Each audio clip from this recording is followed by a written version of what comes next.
Hello everybody and welcome. In this video I'm going to show you how to enable or disable ANC for your earbuds VIVO TWS 3E.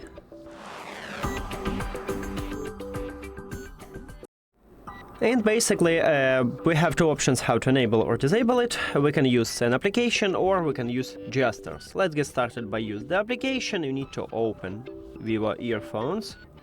And of course you need to add your earbuds to the app. Then tap on them at the device list. And right here we have ambient sound control.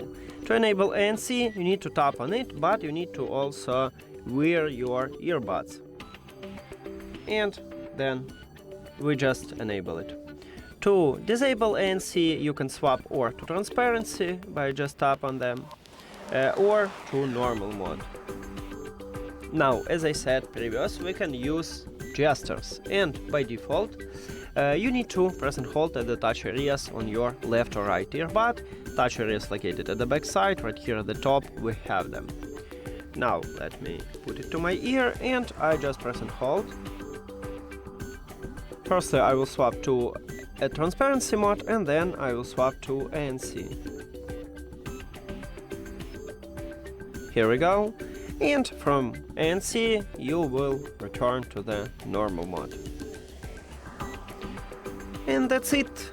Thank you for watching this video. If you found it helpful, please consider subscribing to the channel and leave the like on the video. See you later.